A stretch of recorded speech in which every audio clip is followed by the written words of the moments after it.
How you guys doing today? Here's a joke, guys. Go ahead, Ryan. Freddie, like with the defense, how would you assess where the offense is through 5 games? I think, some of the progress we've made hasn't showed up on the scoreboard, but I think we have made progress from, if you go back and look at TCU, moving on to Charlotte, moving on to Richmond, UCF, and now, Clemson. I think we've made progress. It doesn't always show up on the scoreboard, but we've made progress in different areas, and we just need to continue to stay where our feet are and get better each and every day, and eventually we'll get the results that we want. Yeah, specifically, what are some of those areas you've seen progress over the last few weeks? I think the communication's gotten better from the standpoint of the quarterback to the line to the backs, the receivers to the quarterback. There's communication all over the field that happens every play. I think that communication has gotten better, definitely, which increases your chances to be successful in an individual play. And then you string enough of those together and you get success. And it really can, you can cut this thing down into drives or plays or whatever, but each and every play is its own entity and has a different set of problems or a different set of communication rules and things like that, and then you get that going. But if you have a misstep along the way, that's how you get sometimes bogged down and don't have the result that you want. Front row on the right. Hey Freddie, Noah Weisskopf at Tar Heel 24/7. Can you just sort of break down for us over what you've seen the first 5 games between Max and then Gio specifically?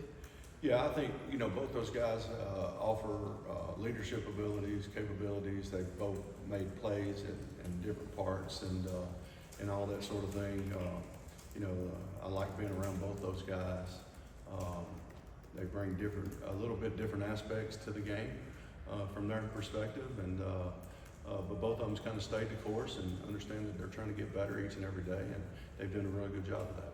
On their play specifically on the field, what sort of difference have you seen? Because I know there's some uncertainty still with Gio's ability or his health and those kinds of things moving. Yeah, I think you evaluate once they're on the field, you evaluate it moving forward and stuff like that. But both those guys have had ups and downs. They'd be the first to tell you that. It's just like offensively, we just need to be more consistent along the way, and I'd say they say the same thing, both of them. Front row on the left. Yeah, Jeremiah Holloway with South Carolina. Freddie, I wanted to ask you about the run game. Of course, Demond June had shown a lot of flashes of the depth chart. I know Benjamin Hall, they kind of split the carries every day or a couple weeks ago against Clemson. Right. Where do you kind of see that room right now? And I guess from a productivity standpoint, what are some things that you kind of see that you look at and you say, maybe this can change, just kind of get more, yards per carry?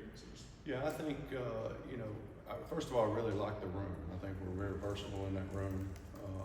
We got a couple guys that offer different strengths and weaknesses and things like that. And secondly, I like the room because they work their tail off each and every day. As far as getting more yards per carry, it's just like it's a microcosm of everything else. Everybody needs to do their job just a little bit better, communicate just a little bit better. And they would be the first to say that they need to do their job just a little bit better. So everybody, I need to do my job better. Everybody needs to do their job just a little bit better each and every day, and then you'll start seeing the results. Like we want to see the results on the scoreboard, you'll start seeing results of yards per carry if that's what your main goal is. Yeah, and then to follow up on that with June and with Hall, how do you kind of see their games, I guess, kind of complementing each other, since they kind of have been, getting similar looks? How do you kind of see their games complement? I think, that's a good question. Juju's still a freshman, so he hasn't seen he hadn't been to many circuses and fairs that Ben's been to, and he's seen a little bit more. So just the experience aspect, I think, gives, Ben some different aspects in the protections and run keys and things like that Juju has. Front row, far left out. Freddie, Adam Smith in South Carolina. People aren't happy about the production on offense, obviously. I know you know that. To what extent have you all talked about, looked at, thought about changing who's calling the plays offensively? That's never been brought up, never been discussed. But I think we always look to see how we can get better each and every day that we go out to practice, and each day each game day and all that kind of stuff. We come out and reevaluate things and go from there. So there's, of course, things I could have done better. I think we could say that all the way down the line, but sometimes you just gotta keep your head down and go to work and try to get better. Front row on the right here, Coach. Hey, Coach Grant Sasser, Troubles on the side. Speaking of the offensive line, the protection and run blocking has been inconsistent throughout the season. How much of that has been due to trying to find the right pieces to put on the offensive line as well as the injuries throughout the year? Well, I mean, that's always the case every year. You deal with injuries and things like that. You make the best of the situation that you have.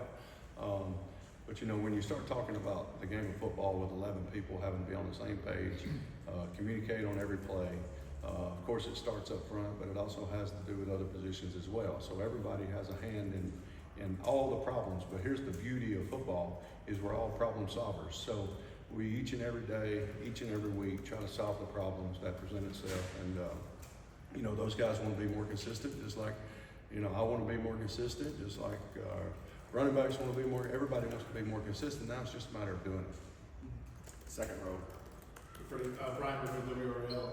You're the only holdover on the staff between last year and this year, and I wondered if you could talk to the implementation of Bill's culture to the guys who were here under Mac, very different leadership style, it seems, and if that's caused any friction between the Mac holdover guys and the guys that have come in. Yeah, I don't see that from that standpoint. What I see is a bunch of guys trying to come together and be one team, and I've seen that from the very beginning. And you know, they're working hard at doing that, and they've gotten better at that, and they've increased that. But I think everybody here tries to work hard and tries to do the right thing. Is there a giant culture shift between the way, you know, Mac Brown ran the program and the way Bill's run the program? I think you're talking to totally different people there, just like, you know, I'm pretty sure, you know, my coaching style is not like a lot of people's coaching style. So, you know, I don't want to get into like a comparison or anything like that. Of course, they're different people. They've had different experiences, but both of them are very successful. So, Right I try to learn from everybody I coach for, and I've been very fortunate to have been coached underneath both those guys. Right next. Shelby Swanson with the News and Observer. Just following up on that again as one of the holdovers. More recently, Lombardi and Belichick have talked a lot about they were kind of late coming here, right, to the winter portal. Obviously, we used the whole portal kind of off-season recruiting thing. What role specifically did you play as one of the holdovers in kind of building this roster that we're seeing now? Yeah, I think, you know, as a coach, you kind of, I don't really, what are you asking? I'm sorry. Yeah, just like what was your role in terms of kind of helping them and maybe navigating some of the, you know, the portal or just building the roster maybe on the offensive side, I guess? You know, I think that goes from player to player, position to position, whatever. You know, as coaches, we're asked to evaluate guys sometimes, and you know, I really don't know how to answer that question from the standpoint of, no offense, but from the standpoint of, you know, when I'm asked to evaluate somebody, I evaluate them. And of course, I was one of the first guys here to get things started, but we were preparing for the bowl game as well. So it's kind of one of those things where whatever you're asked to do at that moment, you kind of do. And so hopefully that answers your question. It probably doesn't, but you know. All right, thank you. Yeah, appreciate it, Thanks, guys. Freddie.